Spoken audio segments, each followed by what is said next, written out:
Ik ben Hans Drevens uit Dokkum en ik zit al 50 jaar aan de bas.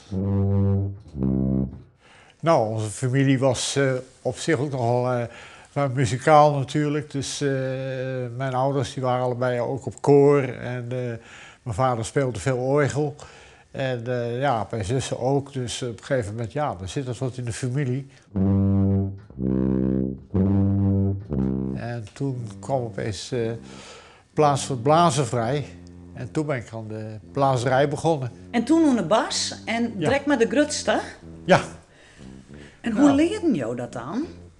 Nou, dat is gewoon, ja, tegenwoordig heb je de muziekschool, maar dan had je gewoon iemand die al aan de bas zat. Nou, die, zeg maar, zo moet je het doen met die ventielen en zo. Dan zeg je het al van oren hoe die dat die? Ja. Je bent te Londen komen bij de christelijke muziekvereniging Dokkum. Hoe lang heb je er uiteindelijk zitten? Nou, 43 jaar dus ook, hè.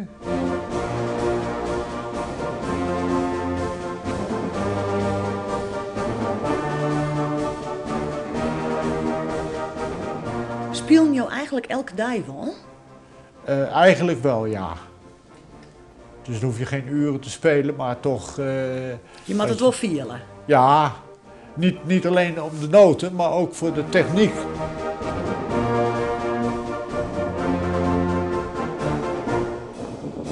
Hoe wichtig is muziek voor jou? Nou, heel belangrijk. Altijd geweest en nog steeds. Je zonder net zonder wollen. Nee, eigenlijk niet. Nee.